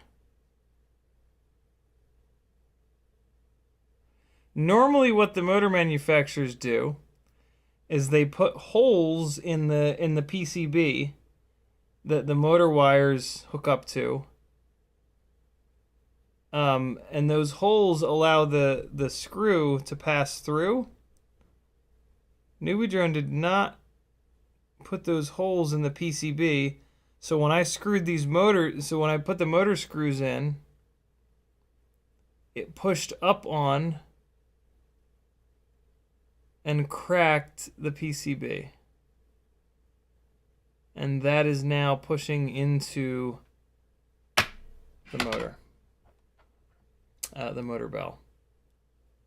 That sucks. Let me really quickly take a look at these motor screws that I'm using and compare them to the ones that they shipped with these motors to see if the ones that they're shipping are shorter, and they are indeed. Yep. Yeah, so I screwed up, and well, maybe not. Hold on, friends. Oh, God, I'm still on that screen. Arr. Hold on, let me see something real quick. Let me just hold this up. Yep. Yeah, these are longer. The ones that I used are longer. Shit, man. All right. Make sure that you use the little bag of screws that these motors come with. Otherwise, you will fuck them up. I will take all these screws out and I will swap these over, and maybe they'll be okay. But I really mangled the shit out of these. I don't think it's going to be okay, but I'll give it a shot anyway to see if I can salvage these. That sucks. I was really looking forward to getting this thing up in the air. And I got it done just barely, not really in time. Just barely, not really. Like that. So we put them on, but we put them on wrong. Always check your, that's a really good reminder. Always check your motor screw length, friends. Because you could ruin a perfectly good set of motors if you're not careful. 377. So these are the batteries that I flew on the tiny lifter, and it looks like they've bounced right back up to 377, 378. So yeah, that runtime that we got was totally legit. That wasn't me like pushing it to the ends of the earth or anything like that. Well, what's nice is this means I can put these little foam pads back on. I like that. I thought maybe the foam pads were rubbing up against the bottom of the motor shaft, but no. That was not the failure. The failure was user error. Good old user error. Know what I'm saying? All right, friends, go get you some bot grinder. I'm going to go get me some Kentucky Fried Chicken. I am starving. Damn it, dude. I can't believe that was dumb. That was dumb. I gotta be honest. That was I was rushing through it, and I've actually never run into that before. I've never run into a screw too long situation on the tiny whoop motors. Balls. Off Axis says they made a statement a while back about their designs and products being more based on newer pilots.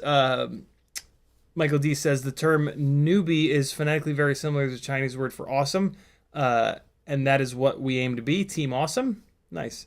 But newbie also means new to the hobby sport. We understand how difficult it can be to support anyone. I'm thinking that's pulled from their website, which is cool. Jason Black says, feed your meow meows. Mudderson says, will the X12 fit in the 75mm whoop frames? Some of them. Is that what you would go with for 2S? I would not go 2S. The tiny whoops do not, they're just not good on 2S. So avoid 2S at all costs. If you're trying to pick up a 26-gram camera, though, you're going to have to go 2S. But with any less of a payload, do not do 2S. It is a bad idea. The AIOs don't like it. The rigs don't crash well. The rigs don't fly well because they're so much heavier on 2S. It's just kind of all bad. StableFPV says, night, enjoy the KFC. Bob Noxious says, damn, that sucks. Stable says, appreciate the heads up on the screws with BLV4 motor swap. Bob Noxious says, later gang of the gang. Danzilla Terrible says, yuck, dirty bird, have more respect for yourself. All right, friends. Be good. Let me give you the best dive in the world. again.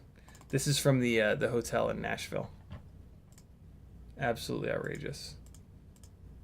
Coolest tiny whoop dive ever. Be good, my friends. I'll see you Sunday at 3 o'clock. Go get you some bot grinder. This is a good one. This is a good song to mix with this.